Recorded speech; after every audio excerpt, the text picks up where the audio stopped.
Assalamualaikum warahmatullahi wabarakatuh. Tabiun pemirsa, kembali lagi bersama saya Rista Putri di edisi Baca Koran. Baik pemirsa, informasi terkini adalah dari sumek.id dengan headline: tergiur upah 2 juta rupiah sekali antar, kurir sabu 99 gram divonis 11 tahun penjara. Dari Palembang melaporkan, niat hati ingin mendapatkan uang secara instan justru malah menyeret Mariadi ke balik jeruji besi. Pria yang berperan sebagai kurir narkotika jenis sabu seberat hampir 100 gram itu akhirnya dijatuhi hukuman berat oleh Majelis Hakim Pengadilan Negeri Palembang kelas 1A khusus. Dalam sidang yang digelar Rabu 10 September 2025, Majelis Hakim yang diketuai Nur Ikhwan Ikhlas Ria Ada SHMH dengan tegas menyatakan terdakwa terbukti bersalah melakukan tindak pidana. Terdakwa Mariadi dinilai terbukti bersalah tanpa hak atau melawan hukum, menjadi perantara jual beli narkotika jenis sabu yang beratnya melebihi 5 gram untuk dijual. Atas perbuatannya, Mariadi divonis 11 tahun penjara dan diwajibkan membayar denda 1 miliar rupiah subsidiar 6 bulan kurungan. Putusan itu sejalan dengan tuntutan jaksa penuntut umum Kejati Sumsel, Murni SH, baik jaksa maupun terdakwa kompak menyatakan menerima vonis tersebut. Terima yang mulia, ucap keduanya hampir bersama di hadapan majelis hakim. Kronologi penangkapan, kisah terungkapnya kasus ini bermula pada Kamis malam 10 April 2025 silam. Mariadi mendapat telepon dari seseorang yang mengaku pembeli sabu, ternyata polisi yang sedang menyamar. Sang pembeli palsu ini mengaku teman dari IS atau DPO dan ingin memesan sabu sebanyak 100 gram dengan harga 72 juta rupiah. Tergiur keuntungan dan upah kurir 2 juta rupiah, Mariadi menyanggupi permintaan itu. Ia pun segera menemui rekannya JHDPO dan menyampaikan ada pesanan besar tersebut. Baik bisa terbalik, informasi selanjutnya masih dilansir dari sumek.id dengan headline: balita di Palembang diduga jadi korban asusila ayah kandung sendiri, terkuak sakit saat buang air kecil.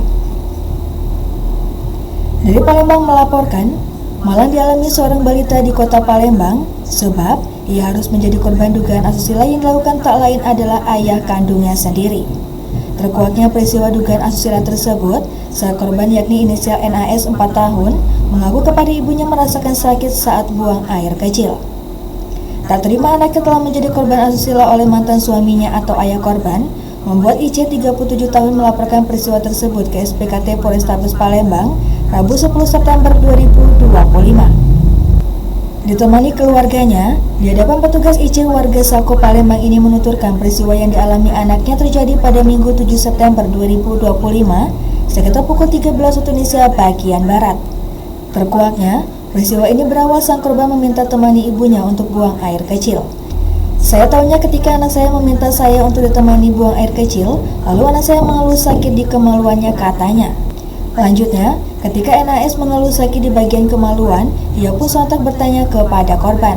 Saat itu saya membujuk anak saya untuk bercerita, namanya anak kecil polos bercerita dan mengaku, ungkapnya. Menurut keterangan NAS, sambung IC, peristiwa ini terjadi di rumah mantan suaminya, namun saat sedang bermain, celana NAS dibuka oleh mantan suami. Meski masih kecil, anak saya mencoba melawan ketika memasukkan jarinya ke kemaluan NAS, tetapi malah dipukul dan tidak bisa melawan, ujarnya. Baik pemirsa, terbalik informasi selanjutnya yang dilansir dari sumek.id dengan headline: Oknum Karang Taruna Desa Sri Kembang 1 Ogan Ilir diduga lecehkan mahasiswi KKN, warga sebut hanya bercanda. Dari Ogan Ilir melaporkan, warga Desa Sri Kembang 1 Kecamatan Payaraman Kabupaten Ogan Ilir digegerkan dengan kabar dugaan pelecehan seksual oleh Oknum Karang Taruna di desa tersebut. Pelecehan seksual itu dilakukan Oknum Karang Taruna Desa Sri Kembang 1 tersebut terhadap seorang mahasiswi yang tengah kuliah kerja nyata atau KKN di desa tersebut.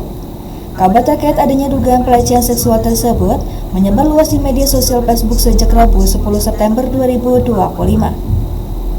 Berdasarkan informasi, mahasiswi berinisial S dari Universitas Muhammadiyah Palembang itu dilecehkan oleh 2 orang pengurus Karang Taruna desa setempat. Peristiwa itu terjadi pada Jumat 29 Agustus 2025 lalu sekitar pukul 1 waktu Indonesia bagian Barat, di mana pada saat itu rapat mengenai acara penutupan HUT RI dan penutupan program KKN. Usai rapat berakhir sekitar pukul 23 waktu Indonesia bagian Barat, rapat berakhir dan S masuk ke dalam kamar. Saat berada di kamar, S dilaporkan mengalami pelecehan seksual dari 2 orang pelaku. Korban sempat berteriak meminta tolong dan melawan sampai tangannya memar, ungkap salah seorang warga. Namun, informasi adanya pelecehan seksual oleh oknum Karang Taruna di Desa Sri Kembang 1 tersebut mendapatkan pembelaan dari sejumlah warga lainnya. Salah satunya dari pemilik akun Facebook Yeni Pelaminan. Menurutnya, dugaan pelecehan seksual yang dituduhkan kepada oknum Karang Taruna itu tidak benar adanya.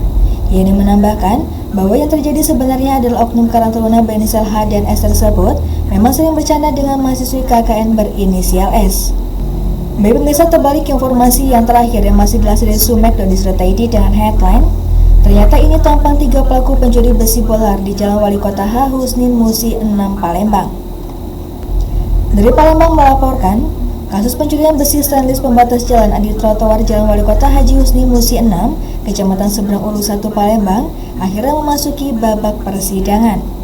Aksi pencurian yang sempat viral di media sosial lantaran terekam kamera CCTV itu, kini menyeret 3 pria muda sebagai terdakwa. Ketiga pelaku yang kini duduk di kursi pesakitan adalah Ardiansa alias Anggi, Farul Afrizal alias Ijal, dan Ahmad Riyadi. Mereka didakwa oleh Jaksa Penuntut Umum Kejari Palembang atas tindak pidana pencurian dengan pemberatan sebagaimana diatur dalam pasal 363 ayat 1 ke 4 KUHP. Dalam persidangan yang digelar di Pengadilan Negeri Palembang pada Rabu 10 September 2025, jaksa menghadirkan sejumlah saksi.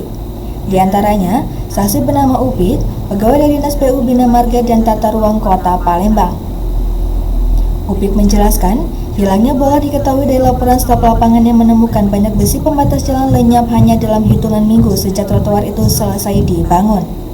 Setelah dicek, ternyata ada 187 batang bola hilang dari total sekitar 585 yang baru terpasang, ungkap Upit di hadapan majelis hakim.